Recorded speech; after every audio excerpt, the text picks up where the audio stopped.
and welcome to another edition of Changing Mind with Youth's webinar. Today, we will delve into conflict management and we'll thoroughly define what conflict is and share with you some conflict management skills that you can use in your day-to-day. My name is Winnie, and I am excited to be here to facilitate this webinar with you.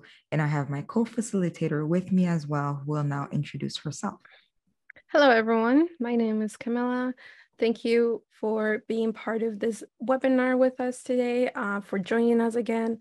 I hope that you are able to learn a little bit more about conflict that you've never heard before, especially the fact that conflict management or conflict is seen as something negative, but it can bring a lot of positive in your life. And so we will delve into that later on in the webinar. So thank you for coming and joining us today. Some of the learning objectives that we have for this webinar today are as follow. We will define conflict and we'll discuss some conflict triggers. And then we'll outline the 4 levels of conflicts. We'll compare the benefits versus the consequences of conflict, and we'll compare healthy versus unhealthy conflict because there are 2 sides. We'll then talk about conflict management and conflict management styles. And then finally, we'll wrap up our webinar with some conflict management skills and conflict management self-care activities. Let's get into it. What is conflict? Well, conflict can be defined in many ways. It is a clash of actions, ideas, and interests. Conflict is a disagreement between 2 or more people who have different goals. And finally, conflict is an expressed struggle between at least 2 interdependent parties who perceive incompatible goals, scarce resources, and interference from others in achieving their goals. This is a definition from Wilmot and Hawker from the year 2010. Is conflict normal? Absolutely it is. Conflict is inevitable in any relationship, but it is necessary for building healthy relationships too. Without conflict, the status quo remains. In other words, avoiding conflict prevents us from growing and any sort of relationship from moving forward. And when we talk about relationship here, we're not just talking about romantic relationship. It is any interpersonal relationship. It can be platonic relationship, your work relationship, your community centers relationship, whatever it is, whatever bond that happens between more than one person is what we are referring to today. And we are highlighting that it is very, very common. It's inevitable to have conflict within any of these relationships that I've just previously mentioned. So what is conflict trigger? Well, triggers are anything that can cause a person to react. And so conflict trigger is any event, situation, or incident that sparks a disagreement. Conflict triggers often causes feelings of aggression and unfairness on people. And sometimes you feel quite angry and you act aggressively towards someone whenever a conflict trigger happens, or you feel like it is unfair that whatever is happening to you, it's unfair that it's happening to you. Conflict triggers can happen when for example, someone is non-compliance with rules, when there are misunderstandings with other people, or when or when you have a different feel or emotion. It could be a conflict trigger as well, as we will see in the next slide. Here are some examples of what a conflict trigger can also be: feeling attacked, being called names that you don't like or offensive names, not feeling heard, being yelled at.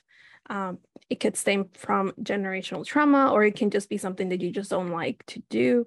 You don't like being yelled at. Physical attack, past experiences that you've had with other people, fears of whether wanting to achieve something, or if you have a fear of doing something, or fear of the outcome of doing this thing.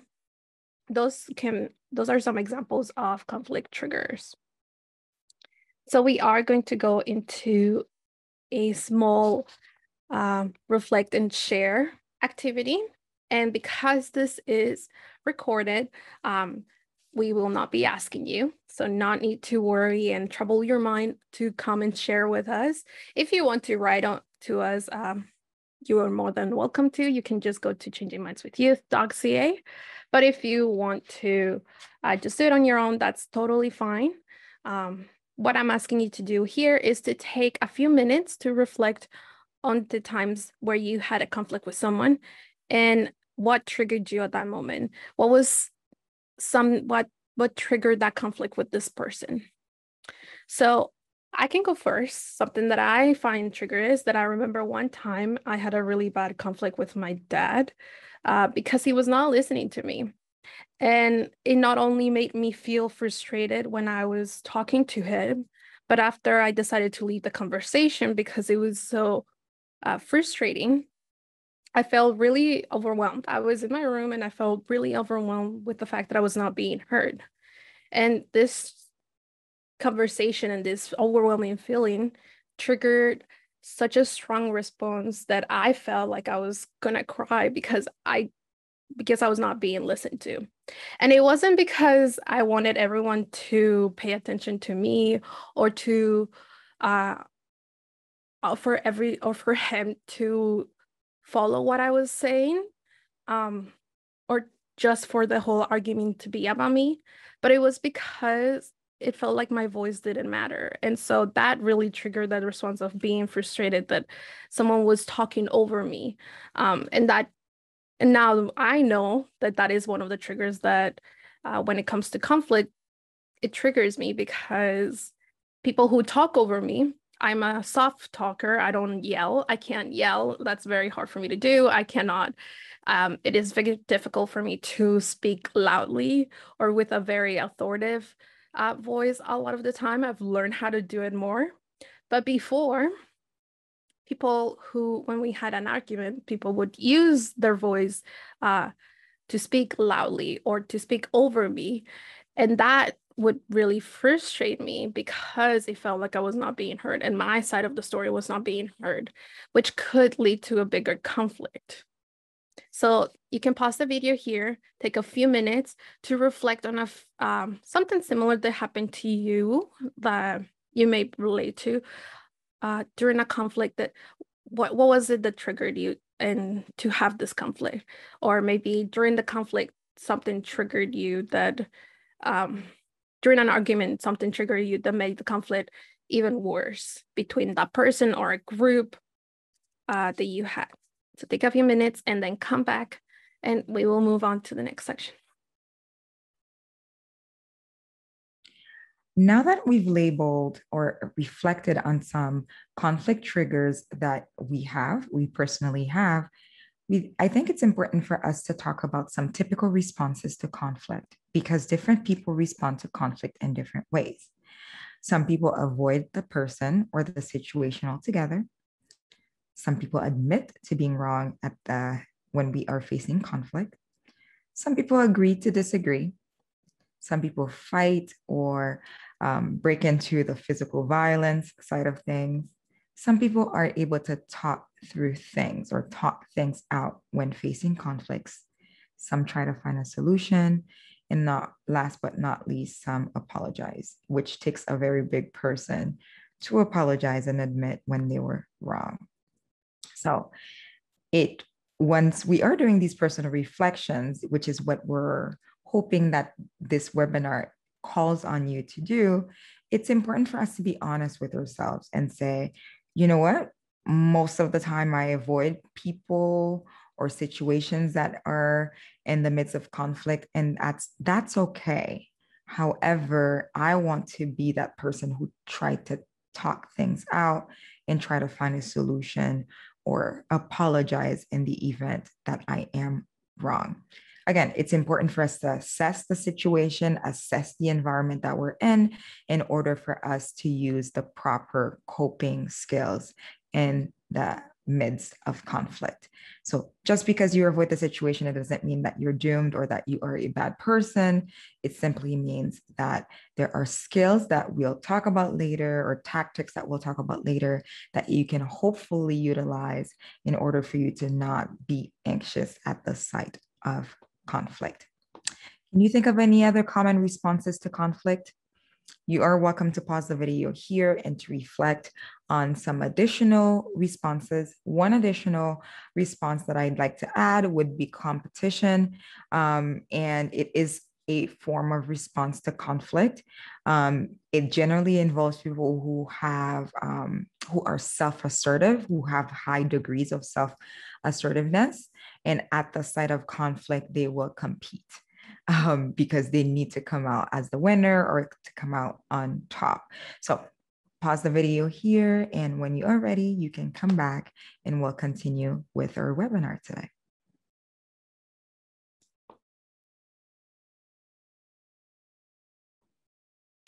So moving on, we will talk about dispute versus conflict because they are often mistaken for one or the other. Dispute versus conflict, are they the same? So the first thing we'll do is give you a definition of dispute.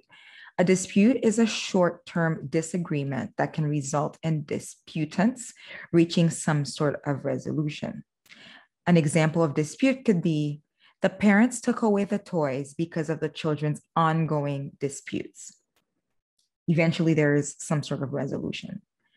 Then we'll define conflict. Conflict is seen as a long-term with deeply rooted issues that is viewed as non-negotiables. An example of conflict could be whatever the issue was, the conflict between Alex and Morgan remained. A dispute can easily turn into a conflict if it is not skillfully handled. Although they're not the same, there's a strong possibility that, if we don't address the dispute, it turns into a conflict. Not addressing the elephant in the room doesn't mean that there's a solution at hand. I don't know if you've ever seen that quote. It says that if you don't speak out because you're trying to keep the peace, what happens is that you wage a war within yourself. So in order for you to avoid the conflict, oftentimes it just escalates into something a lot bigger than it needs to be. So it's important for us to label the differences in order for us to know what the proper approach would be in either situation.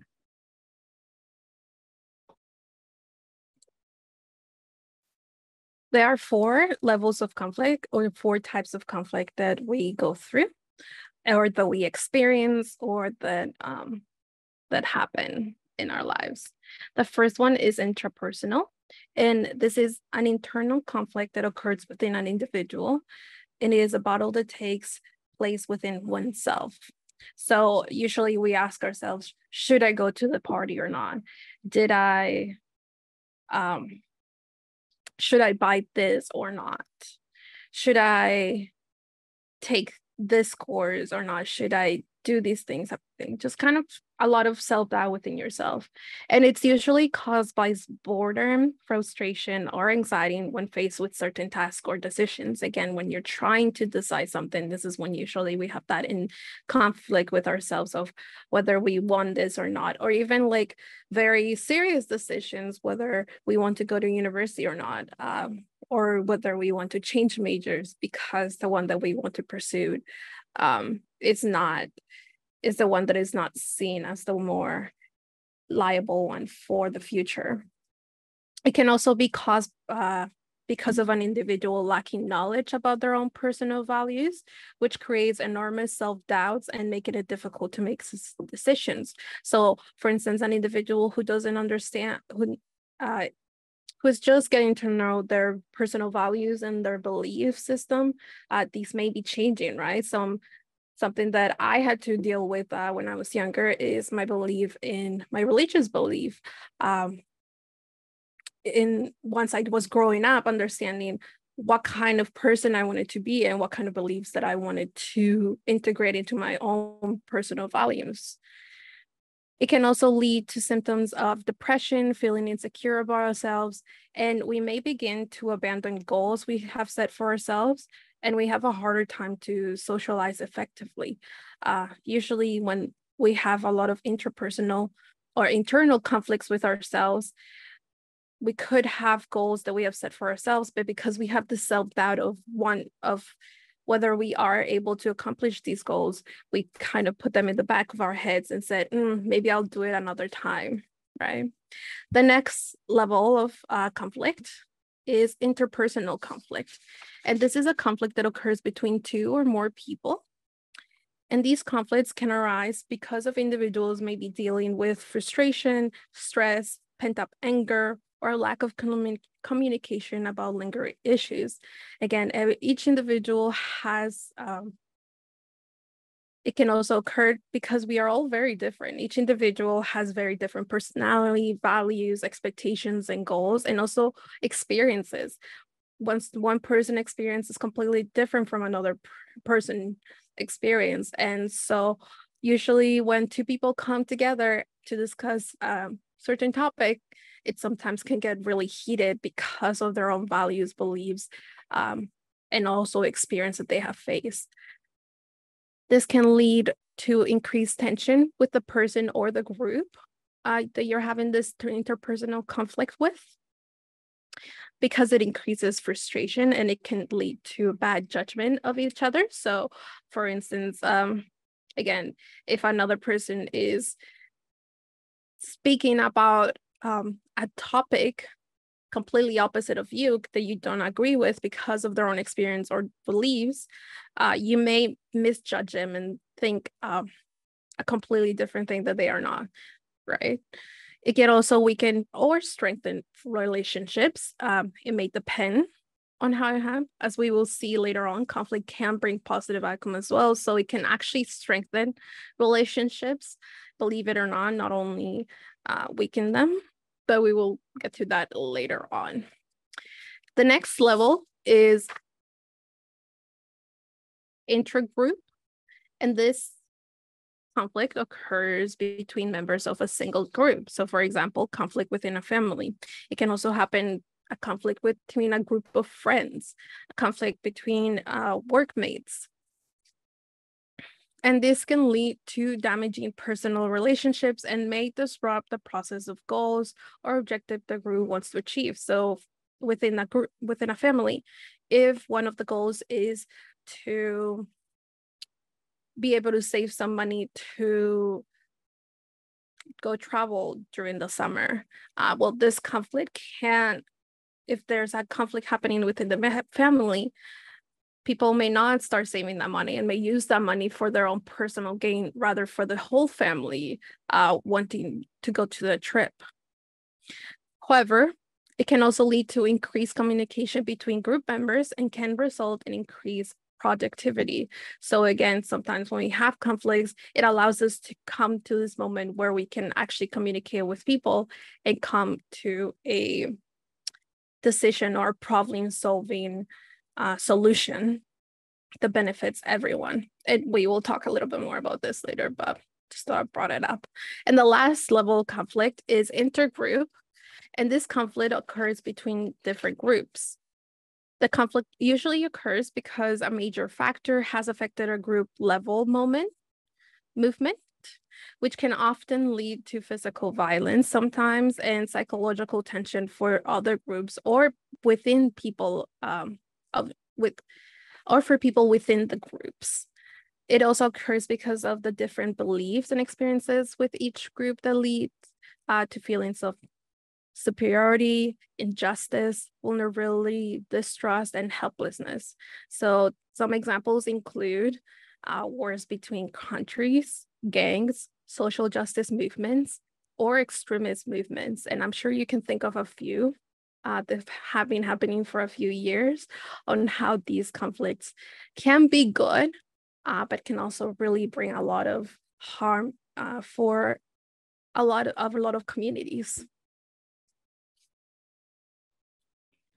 Why do conflicts occur? Conflicts occur because of a lack of information, misinformation, or varied interpretations of what data means. All of these things can trigger conflict. So information is it's the first reason why conflicts occur. The second reason is values, because different ways of life and seeing the world can alter what is more important to people. So what this can do is this can clash with others who have opposing views. The third reason why conflicts occur is interests. Competition over perceived or actual incompatible needs. Example, money and time can arouse conflict. The fourth reason is relationship. Misperception or poor communication, like Camila highlighted before, mistrust, stereotypical behaviors, and strong negative emotions all play a role in igniting conflict. And last but not least, structural. Structural conflict, meaning oppressive behaviors exerted on others, scarce resources, or opportunities often promote conflict behavior. And I think it resonates with what Camila just highlighted as well. We've seen a lot of structural conflict throughout social media, not because they're brand new conflicts. They've always been there. They're just a little bit more pressing because now we are getting them very quick and real, or the information anyway, very quick in real time. So these are the 5 reasons why conflicts occur. And previously, we talked about how conflicts are inevitable and it is normal to have conflicts. And here are some of the benefits of conflicts. The first one is it creates awareness of the problems or issues. We talked about it before, is if there isn't conflicts, everything stays the same. Whatever it is, whether it's an environment or a relationship, it doesn't progress into the next level. So once there is conflicts, what it does, it highlights or it creates an awareness of issues or problems that might have been hidden below the surface. Conflicts create an opportunity for communication as well. So that is for those of us who manage conflict in a positive way. Instead of avoiding the conflict, it allows for us to openly communicate what the problem or the issue is. Again, like I mentioned before, it's important to discern whether or not the environment or the other person you might be in conflict with, it is an open environment that allows for vulnerable communication before delving into that, because that might lead to stress. And another benefit of conflict is that it creates new understanding and perspective. Once we label what the problem is, we communicate what the problem is, there is room for different perspectives, different avenues that we probably wouldn't have thought of unless the conflict had risen. Conflicts stimulate problem-solving creativity.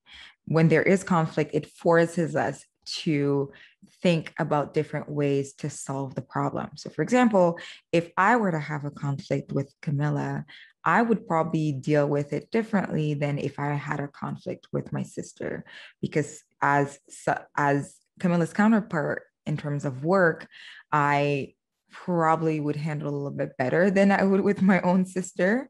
But at the same time, they do have different personalities. So it's important for me to think creatively on how to solve this conflict and not approach both conflicts the same way. Another benefit of conflict would be motivate change. When we are, again, able to label, communicate, and understand different perspective, it motivates for us to change. And the reason why it motivates for us to change is because we don't want to repeat that same cycle or that same conflict again. And last but not least, the last benefit of conflict is it strengthens relationship. When all of these steps are taken in a positive light, it does strengthen the relationship, because you're able to look back and see, okay, we had this conflict, we didn't throw in the towel, it didn't sever the relationship, but instead it created a new layer of understanding within the relationship. Does that mean that conflicts won't ever occur again? No, we're human beings, we're different people, we're different personalities. It will occur again. However, having surmounted or overcome one conflict gives you the confidence that you will be able to face future conflicts as well. So these are the 6 benefits of conflict that we will highlight in this webinar. On the opposite side of benefits, there are consequences. And it is very important for us to highlight that when you are in the midst of conflict, there is increased stress. I don't believe anybody, if there is, I'd love to sit through a webinar by this individual, go through conflict and be like, la la la, everything is great. No, there is stress. Your appetite changes, you're losing sleep because you want to resolve this conflict. This is why it's important not to avoid conflict, because the stress just keeps on going until it's resolved or forgotten about. There's increased possibility of violence, like Camila highlighted before. Because of the different types of conflicts, there are conflicts that goes into the extreme of possibility of violence. And the third consequence is decreased productivity. Again, if you are now fixated on this conflict, not only are you not producing at your best, but if this is a conflict that is between you and someone else at work, you're supposed to be working together, you're both avoiding each other because of this conflict, chances are your productivity, both levels of your productivity will decrease. And last but not least, relationship breakdown. It's important for us to highlight that not all conflicts end in a positive light. And oftentimes at the end of a conflict, you realize that it's important for you to go your separate ways, because it is better that way than to remain in this environment or in this relationship, because it's just not good for either parties as well. So these are the 4 consequences of conflict. And as we've highlighted throughout the webinar so far, we've seen that conflict can be positive and can bring negative outcomes. But there are some things that conflict can also be.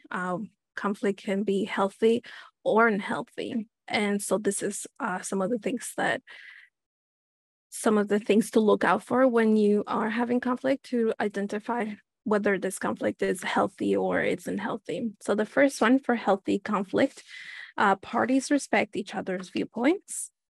So they respect that they have different ideas, expectations, experiences, and they want different outcomes, and they respect those viewpoints of each other. They remain calm and non-defensive, again, trying to be empathetic and also not in an aggressive way, but rather talking calmly and not trying to speak over another's person words or what they're saying. They are readiness to move past the issue, conflict, and work towards resolution. So when we are having a healthy conflict, an individual is not just persistent on wanting their way to be happen, but are rather able to compromise with individuals so that that conflict moves out, and so that you can both come up with a resolution or a solution to this conflict together. Again, as I've said previously, desire to see compromise. Within a healthy conflict, a person or individuals are trying to compromise. They are willing to compromise on most of their desires, but also wanting their voice to be heard, but also hearing others' voices, and also wanting their needs to be met, but also wanting other people's and other groups' needs to be met. And they seek this compromise so that both parties are happy and both are able to find a solution that works for both groups or for both individuals. And the last one is belief that confronting the conflict will benefit the individuals and the team. Again, like I said before, trying to find a solution that benefits both individuals and the groups that they are having the conflict with. With an unhealthy conflict, we see that there's a lack of respect for other parties' goals. They kind of have these earplugs into their ears, and they are not able to really hear past their own big voice in their brain that says, hey, this is the only way that we can do this, and the only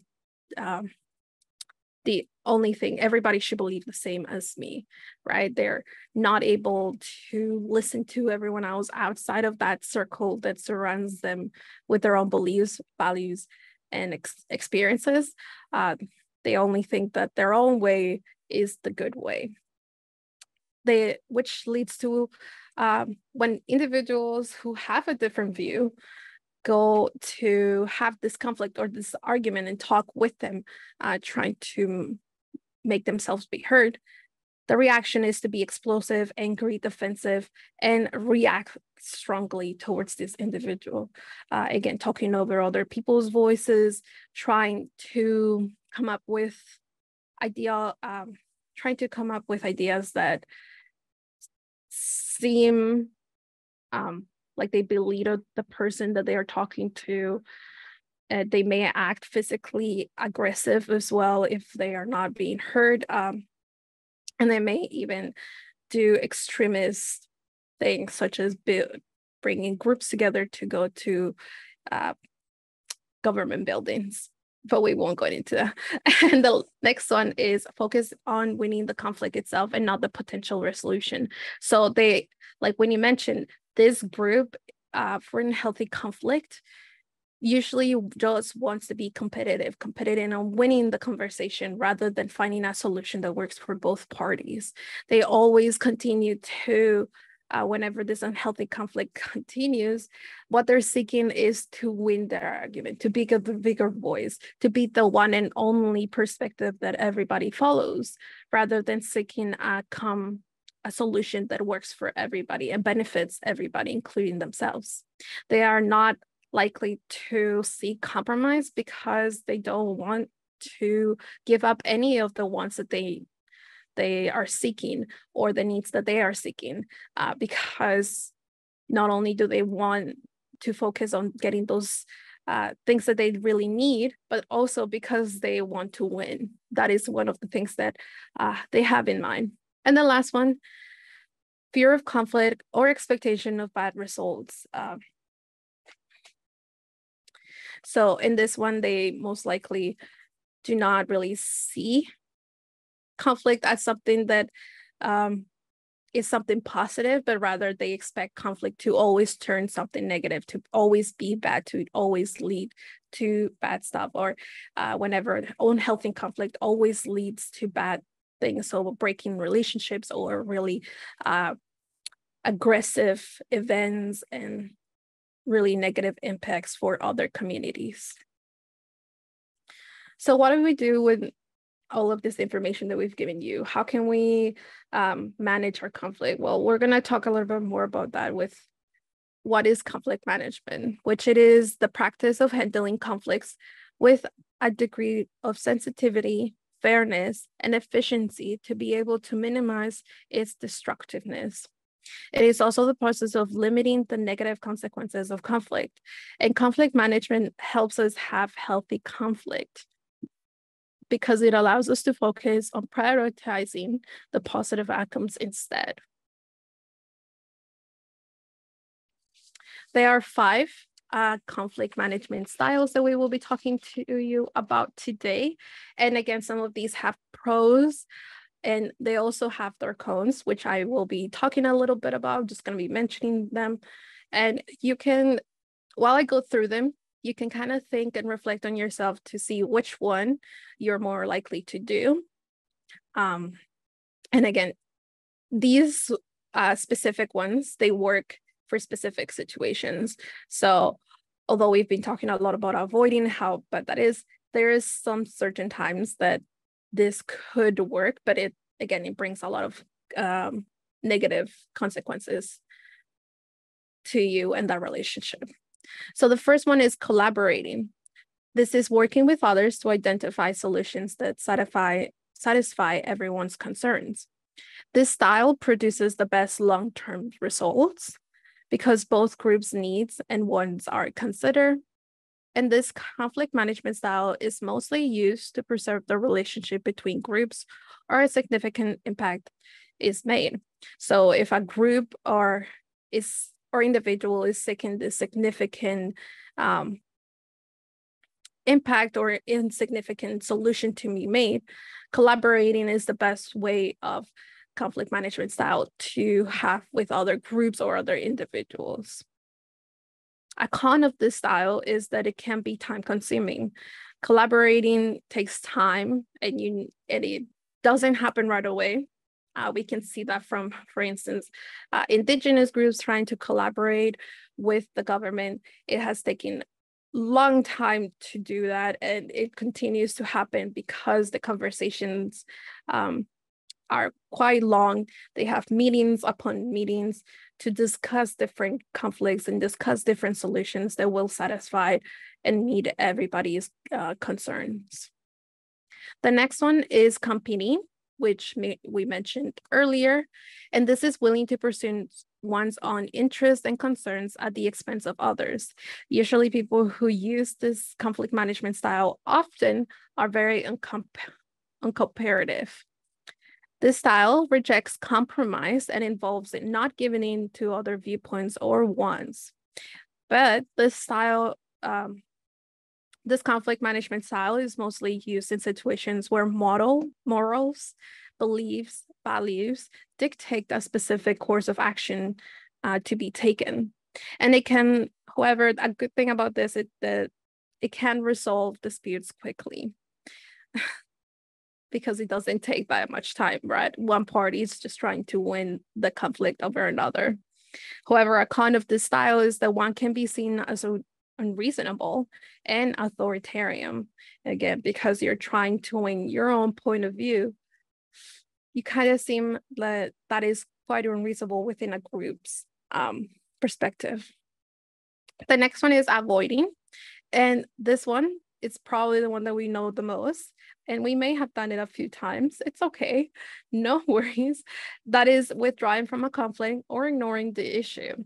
This style aims to reduce conflict by ignoring it, evading it, or removing the conflict group or individual away from you within itself. So whether you're the one who's moving jobs away from that person, or perhaps if you're having a conflict with a friend, avoiding that person completely for a month. So not answering their calls, not answering the texts, and just kind of leaving that person out of your life for the moment being.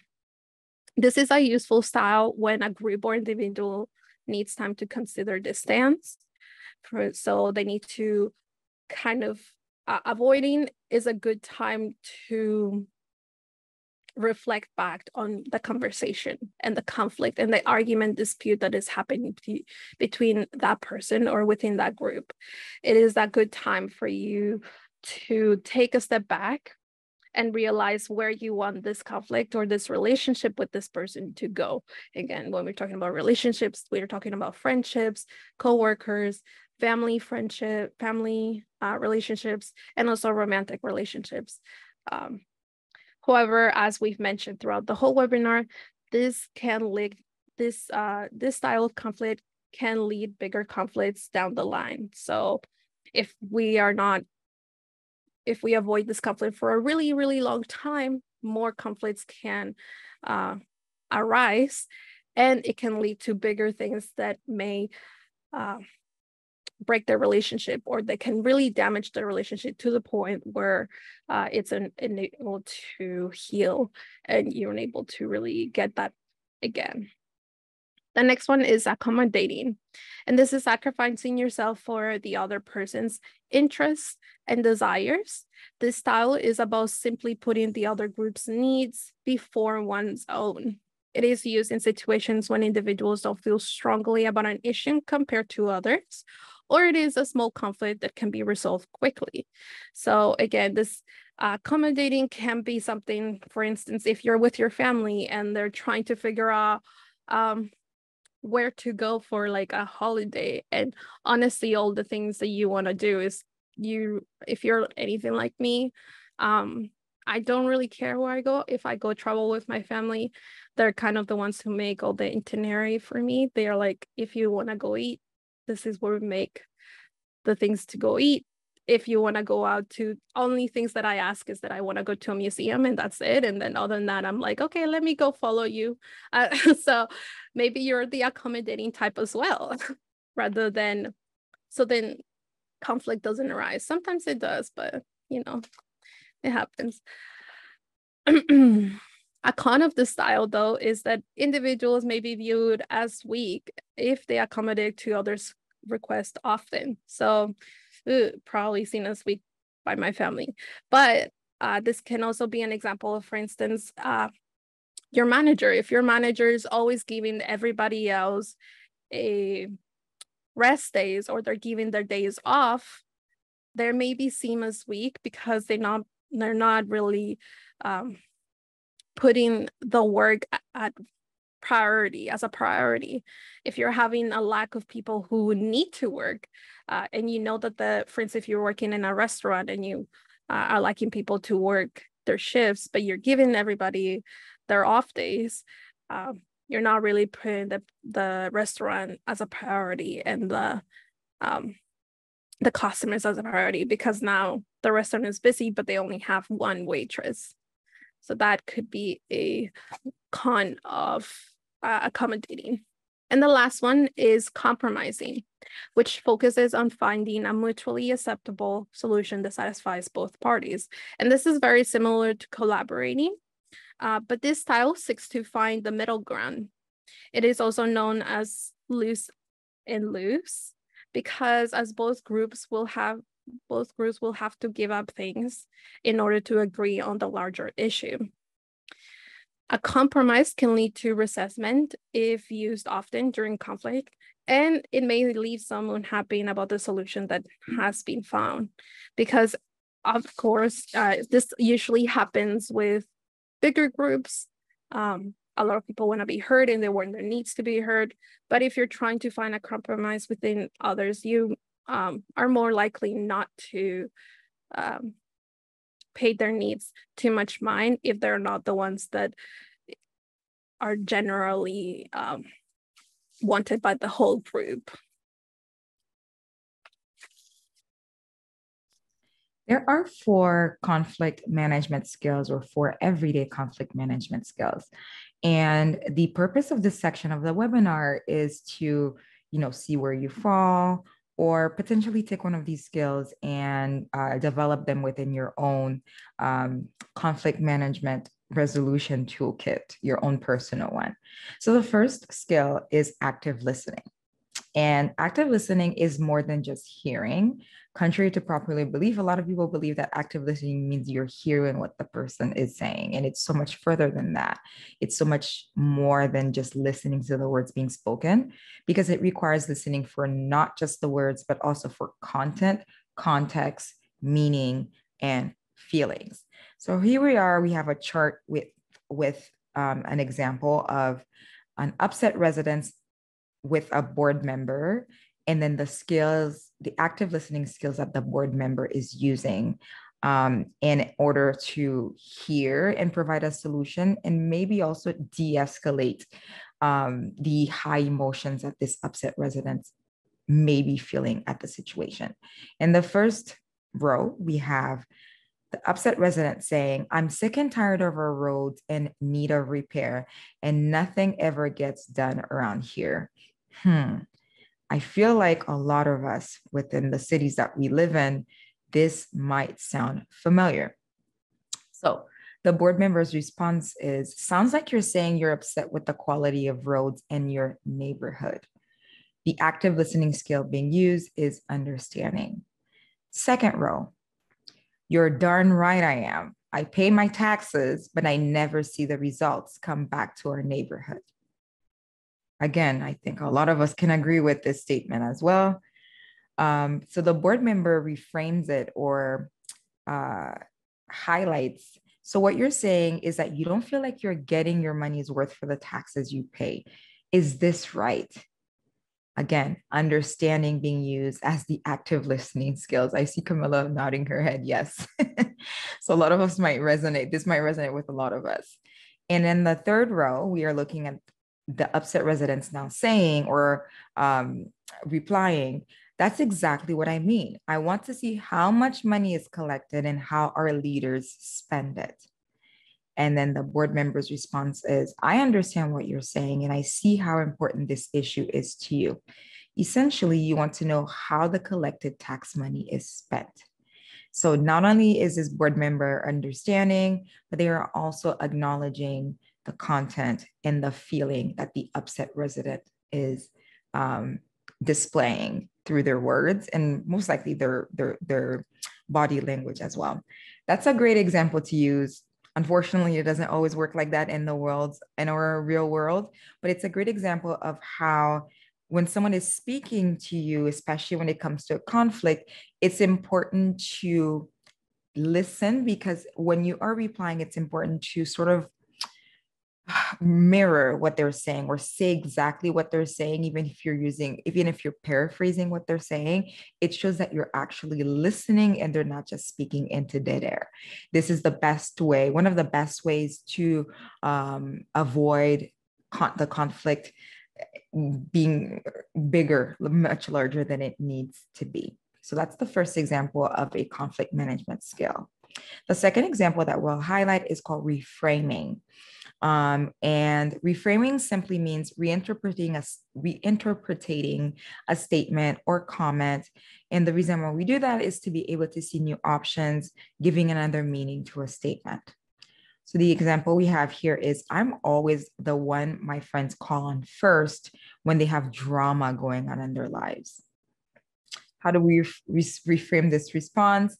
You must be a trustworthy friend who is also a great listener that offers excellent advice. So instead of us saying it like, I'm always the first one because they like to tell me drama, it just means that you are a trustworthy friend who can give great advice and who is a great listener. So reframing the way that we are providing information. It's also important to reframe the way we speak to ourselves as well. The third conflict management skill we'll highlight today is problem solving. So problem solving involves focusing less on the problem and more on how it can be resolved. So it involves brainstorming to come up with a creative solution. Example, your assignment deadline was moved up to an earlier date. So some problem solving action could be: 1, readjusting your schedule to begin working on it sooner. 2, designate specific days to complete parts of the project. Or 3, consider group work so parts can be delegated. So the problem comes at hand, or the issue comes at hand, or the conflict comes at hand. So what you do is you create scenarios or possible problem solving action in order for you not to just avoid the conflict altogether, but readjust your ways in order to get the conflict resolved. Last but not least, the last conflict management skill that we're highlighting is communication. Sounds easier said than done. And miscommunication is one of the largest driving forces of conflict. Communication involves speaking clearly and precisely to avoid miscommunication. So having a friendly yet straightforward way of speaking to others during a conflict. If we are going through conflict, my suggestion is, as much as possible, avoid text messaging to resolve that conflict, because text messaging is one of the biggest ways that miscommunication can happen, because text messaging does not translate emotions or attitudes or voice or tone or anything like that. And you might send a message to me thinking there's no harm done, and I'm like completely blowing it out of proportion on the other side. So what we say is clearly and precisely saying what you're saying without trying to attack the other person in the midst of conflict. Highlighting as well to refrain from using verbal and body language that is offensive and inappropriate. So no matter how much we really just want to hurt this person with our words, it's not going to resolve anything. And if you're anyone like me, sometimes you say something to hurt the person's feelings, and afterwards you feel just dissatisfied or just like disappointed in yourself. So not worth it. Communicate your needs clearly. And when it's time for them to communicate their needs clearly, active listening. So these are the conflict management skills that we would like to share with you today. And with the end of that, what we'd like to invite you to do is a reflection. And we're not going to do this. Thankfully, this is recorded, so you can do it on your own. And the importance of this is for you to be as honest as possible with yourself, for you to evaluate what your conflict management style is and which of the skills that we've just shared that you can maybe incorporate into your day-to-day conflicts. So basically what this assessment invites you to do is circle one response that best describes you in the midst of conflicts. Again, we're encouraging you to be honest because the survey is designed to help you learn about your own conflict management style. And part of self-awareness is determining, how do I manage conflict?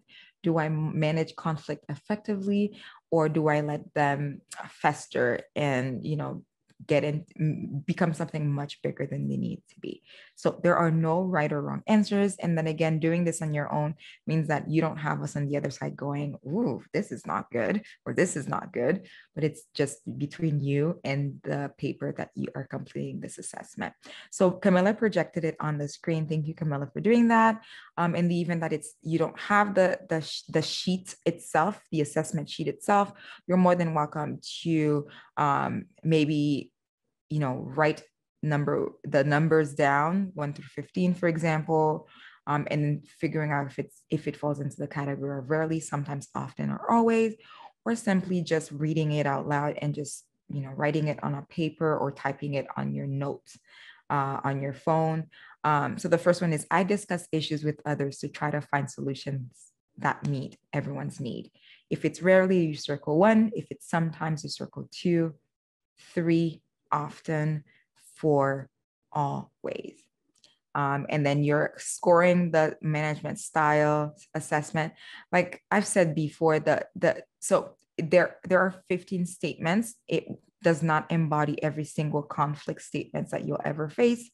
There's no right or wrong answer. It's very important for us in order to grow into our self-awareness, to be honest and how we're assessing ourselves. So then at the end, what we'll do is evaluate what our preferred conflict management style is. My preferred conflict management style. Let's just pretend it's avoidance for the sake of this example. And then the conflict management style that you'd like to work on. And then if you are trying to go from someone who is avoiding, but actually is trying to talk through the conflict, then you would write that in the second line. And then not just stopping there, but how can you practice this conflict management style going forward? So it's on the screen here. So pause this video here so it stays on the screen. We invite you to complete this assessment. And once you are done, you can press play, and then we'll be back with a TED Talk video. And we're almost at the end of our webinar, guys. We're almost at the end of the line. Enjoy the activity.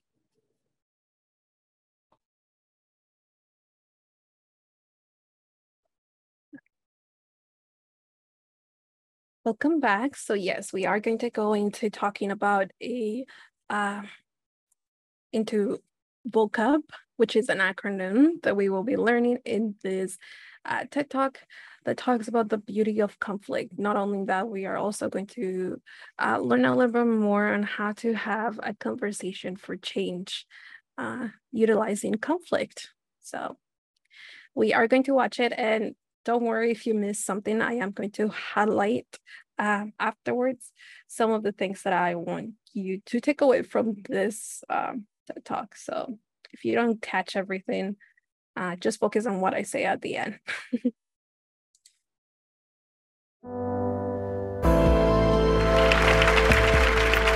I've heard it described as a volcano that's about to erupt, a hurricane.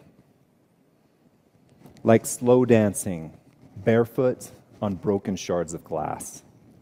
Like trying to hold back the ocean with a broom. War, the plague, like being drawn and quartered. These are just a few examples of thousands of metaphors I've collected about conflict. What's conflict like for you? Your metaphor matters because it often reflects how you think and feel about conflict. So it makes sense that if you think conflict is the plague, you'd probably want to avoid that and avoid everybody else that has it too. If it's like trying to hold back the ocean with a broom, I would imagine that feels frustrating. and futile. So what do you do when the waves just keep coming? Because conflict washes ashore in all of our relationships, at home, at work, in our neighborhoods. And you've probably already been given advice on how you should deal with it. Communicate. But sometimes talking about it seems to make it worse. Don't go to bed angry. So you stay awake and now you're angry and tired. Or you just have to learn to compromise. But if your compromise has ever felt like you don't get what you want, I don't get what I want, but at least together we're mutually miserable. Now, I'm sure all of this advice is well-intentioned, but it treats conflict as if it's a problem. What if conflict isn't a problem? What if it's a solution? What if it's not negative, but full of beauty? After 15 years of studying, researching, teaching, and training in conflict, I've learned to see it differently. I've been able to see the power it has to transform us, our relationships, and the world around us. It can be difficult, though, to create that change. And it means we have to start looking at conflict differently. No matter how negatively you think about conflict right now, it is possible to change that. It takes 3 keys in order to do that. The first is to recognize what our conflict is really about. I have a 4-decade-long history of fighting about the dishes. When I was a kid, I hated doing dishes, and I fought with my parents and my siblings on nearly a weekly basis about whose turn it was. When I got to college, I fought with my roommates about the dishes, because sometimes they'd go home for the weekend and they'd leave behind their dirty dishes with their half-eaten burritos with congealed ketchup and bowls of funky fermenting green Lucky Charm milk in the sink. When I got married, I fought with my wife about how you're supposed to do the dishes and if it even counts as doing dishes if you don't rinse the sink out afterwards. With my own kids, I've fought about the dishes, about them not dirtying 15 cups a day because they get a new one every single time they get a drink of water, and trying to get them to help load and unload the dishes. I mean, maybe I'd have just switched to paper plates. But maybe it's not about the dishes. As I think back, as a kid, it wasn't about the dishes, it was about independence, wanting to make my own decisions. With my roommates, it wasn't about the dishes. It was about wanting to feel respected and wondering if they valued the relationship the same way that I did. With my wife, it's not about how I do the dishes. It's wanting to feel competent and likable no matter how I do them. With my kids, it's not about the dishes. It's about my identity as a father, trying to teach them respect and responsibility. You see, conflicts are a lot like icebergs. What we see on the surface may seem small, but what's underneath can send boats like the Titanic to the bottom of the ocean.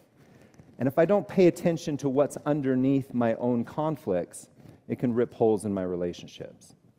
Conflict is about so much more, about our identity, our relationships, the things that really matter to us.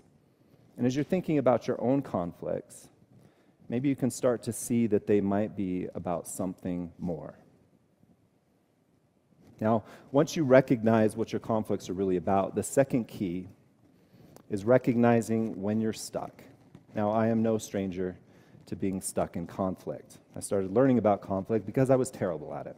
Well, a couple of years ago, I asked my 4-year-old daughter to put away a couple of hair pretties that she had gotten out. You know, hair pretties, like little bows and rubber bands, stuff you put in your hair to make it pretty. So she took them, but she chucked them on the floor of the bathroom. And I said, you can't just put them there on the floor. You need to pick them up and put them in the tray with the rest of the hair pretties. She said, I don't want to put them in the tray. I don't want to do it. And I said, you got them out. You have to put them away. She said, I don't want to. You started throwing a fit. So she's laying on the floor. So I get down on the floor next to her, and I put the little hair pretties right next to her hand, and I bring the tray over, and I'm just like, you just put them in the tray. Okay? And she said, I don't want to, and flips the tray. 20 more hair pretties go flying over the floor. So I'm like, line in the sand. You're not coming out of this bathroom until you pick up all the hair pretties. So she tries to rush past me. I block the door with my gigantic body, and she's flailing at me with her tiny little fists. And then 20 minutes later, I'm at the door trying to explain to my neighbor, who has brought a plate of cookies to welcome us to the neighborhood, why my daughter is screaming, trying to climb over a mattress that I've used to block the bathroom door. Now, that may be entertaining for you, but at the time, for me, not so much. Like, I was stuck. That was not working very well for me. Have you ever been in your own conflicts and thought, this is not working so well for me? See, the thing that gets me stuck there is justification. And justification is believing that I'm blameless. And it's so seductive. Because in conflict, if I'm blameless, then I don't have to do any of the work to change. I'm not the one that needs to change. Somebody else needs to change. And it keeps us stuck. As you think about your own conflicts, do you ever feel justified but stuck?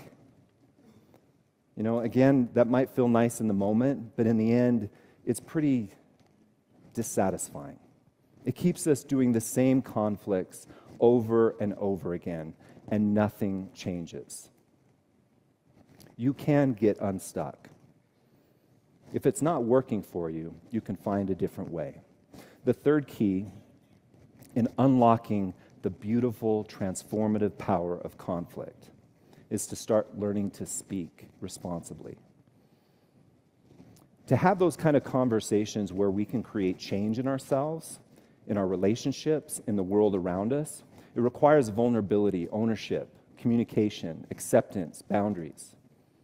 It's hard work, though. It can be as hard as trying to learn a new language.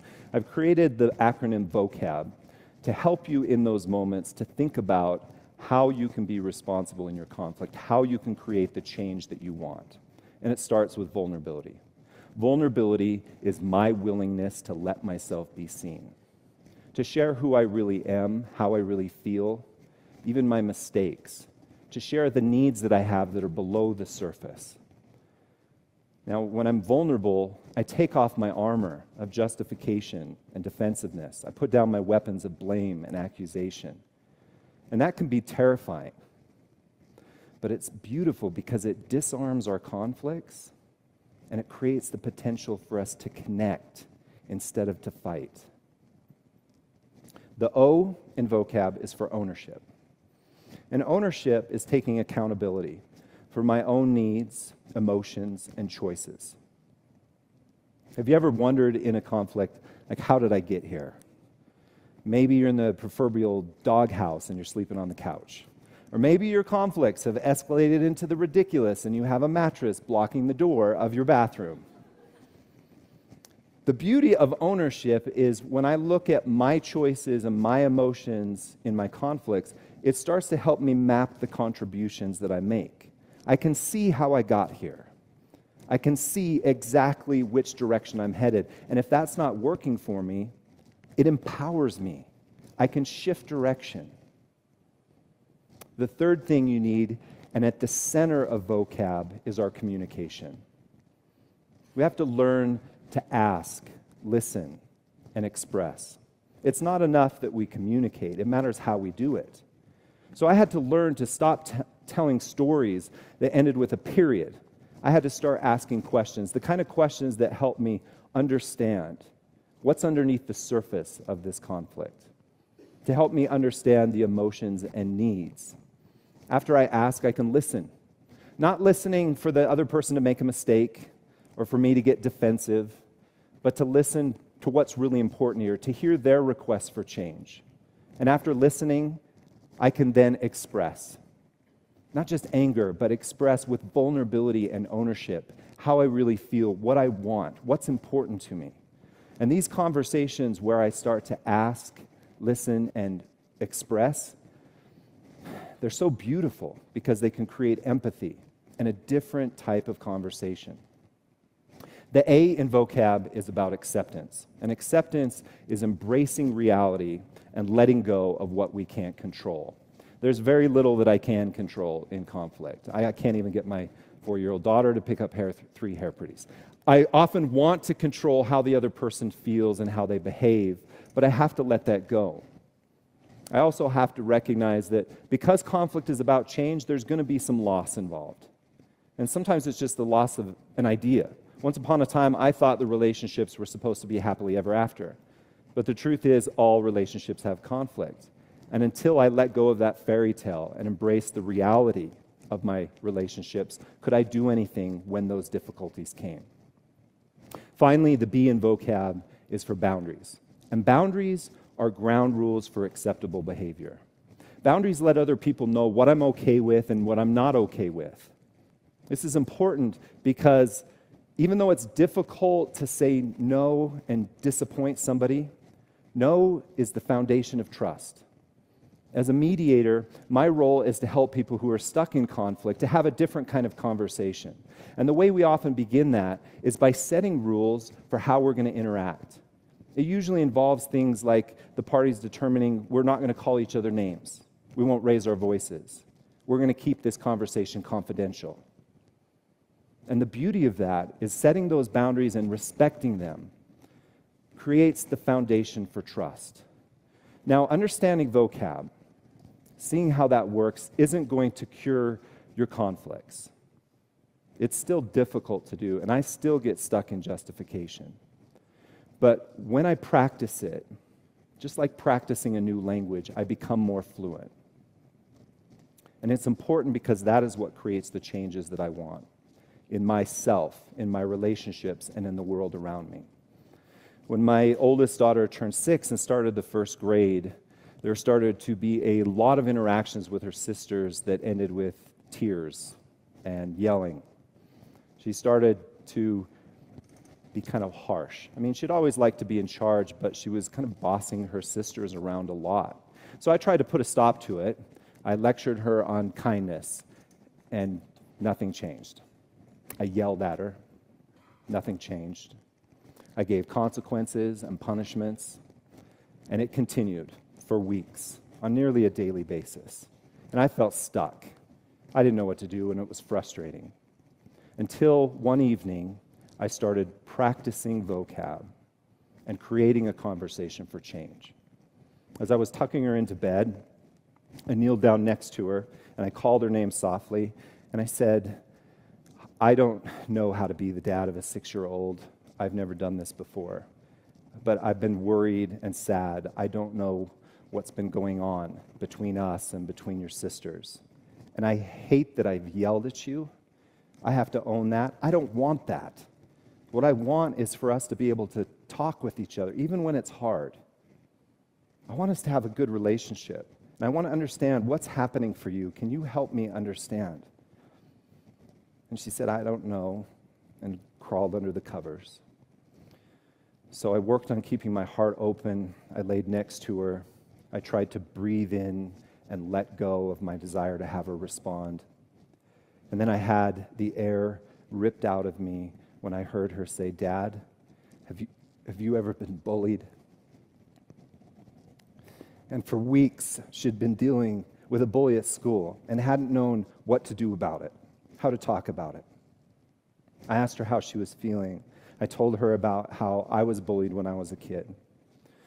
We discussed how she could set boundaries with kids at school. We talked about how do we want to communicate in the future? How do we deal with these hard emotions when they come? And that conversation changed me. And it changed our relationship. And it empowered us to continue creating the changes we wanted in the world around us. I no longer see conflict as negative. It's my chrysalis of change. It's a doorway of opportunity. It's the first ray of light after a dark night. What do you want it to be for you?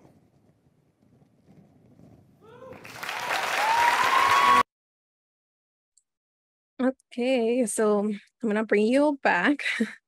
If you watched the whole video, good, I'm glad. If you didn't, no worries. I will just highlight some points that I kind of want to bring up from this video, particularly the acronym vocab. And as he mentioned, and as we've been mentioning throughout the whole webinar, conflict can't be difficult. It can be scary and it can be overwhelming. And what we do, our first response is to avoid it completely, which, as we've known and we've probably learned throughout this webinar, it can lead to really negative impacts. The relationship can be damaged. Bigger conflicts can arise if we do not address the first one in the first place, right? If we avoid it. So how do we make sure that we are trying to take these conflicts head on and rather than avoid them? Well, a good acronym and a good thing that Claire Canfield created, was the acronym VOCAB. And you can keep this in mind while you're going through a conflict or after a conflict that you have with a person that you're close with, or with an individual that you're trying to keep a good relationship with. And so the V stands for vulnerability, as he spoke. It is the willingness to let yourself be seen. And this is powerful during conflicts because it disarms our conflicts and it helps us connect. Because being vulnerable with another person, it shows, not only does it show that you trust them enough to let them know what you really feel regarding the conflict and what your needs are, but it also allows the other person to also want to be vulnerable with you. So then that conversation can start happening. And so that this miscommunication, this misjudgment doesn't occur. So that you don't start assuming what the other person's needs or wants are, and they don't start assuming what your needs and your wants are. The next one is O, and that is for ownership, which is taking accountability of our choices, emotions, and conflicts, as well as, again, the things that we do. And this helps us view the path we are taking or the challenges we are facing and divert our direction. So often when we are doing a conflict, we bring up things that aren't related to this conflict.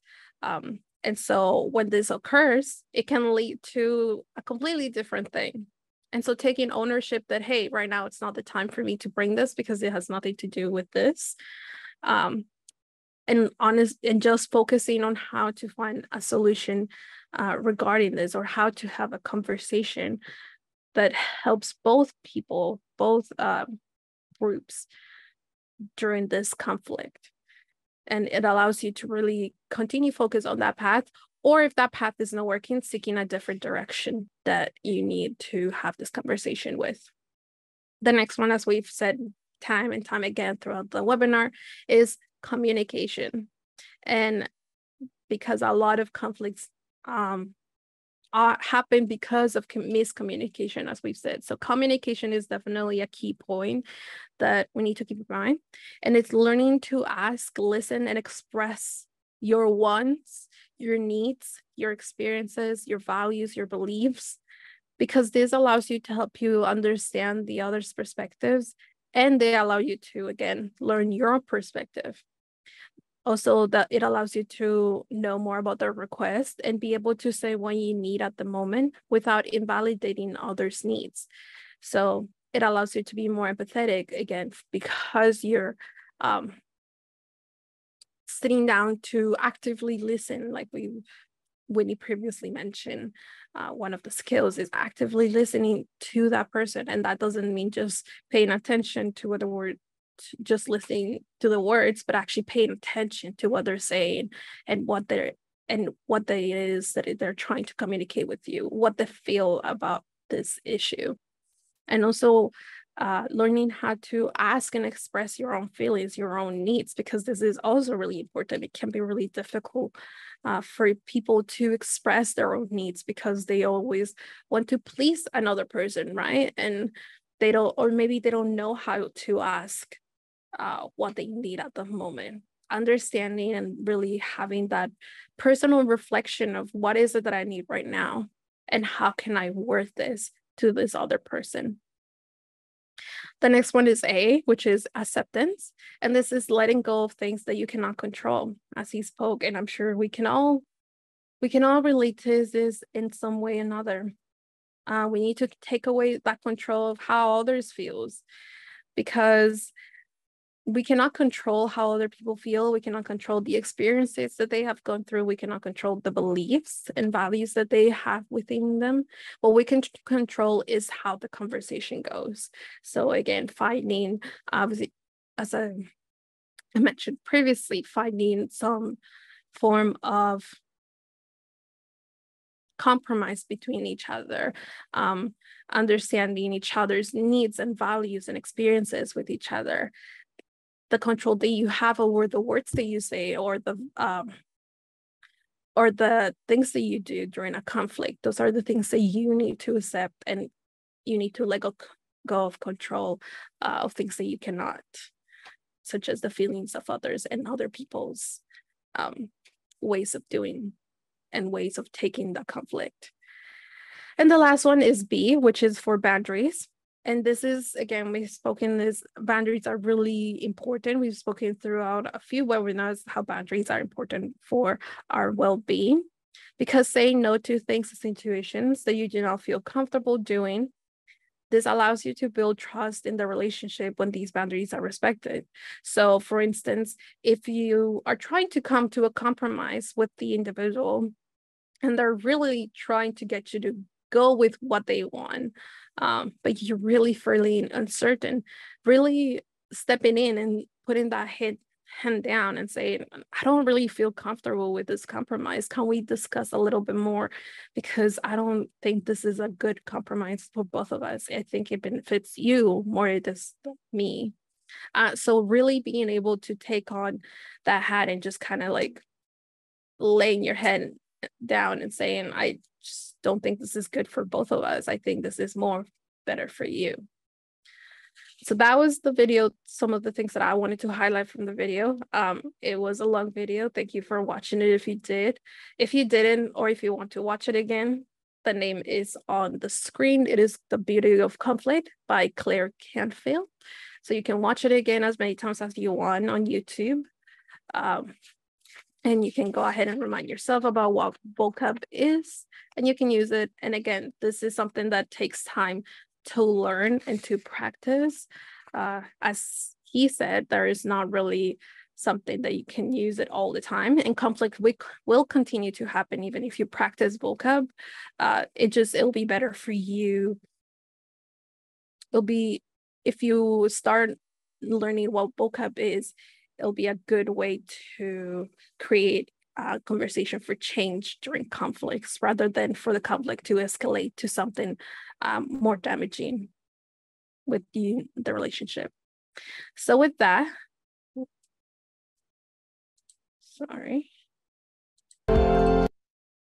we are coming to our end of our webinar.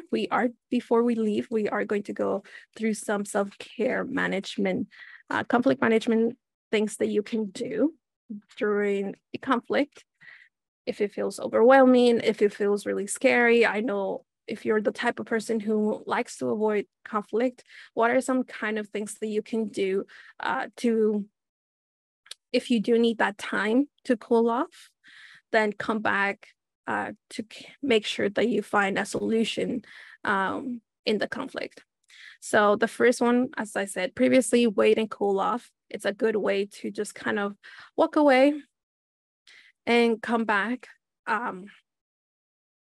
to this person once you have reflected on the needs and wants that you want to get out of this conflict, and as well as reflect about the things regarding this conflict and the relationship you want to have with this person that you're having the conflict with.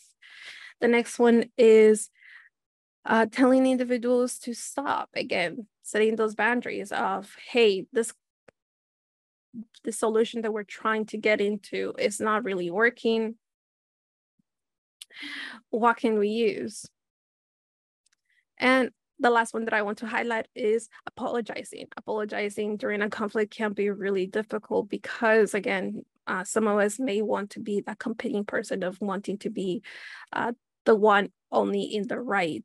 But sometimes we need to really do some active listening and understand others' perspective, understanding their wants, and understanding that you either said something really hurtful during the conflict, or that the best way for this conflict to be solved is a way that you don't really want to follow. So kind of apologizing and saying, hey, I'm sorry for what I said or what I did.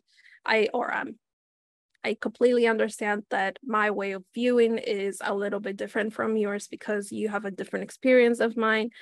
Can you help me understand more about your perspective and your view? So thank you so much for joining us in this webinar. I hope that you enjoyed and you learned more about conflict, how it can be negative, positive. You learned a bit about learning the conflict styles and different techniques to conflict management, and that you put them into your own everyday life whenever you have conflict, and that you are a little bit less fearful and overwhelmed when conflict arrives at your door, because conflict can't be good for your well-being if we manage it correctly. Thank you. We'll see you in the next one. Bye. Bye.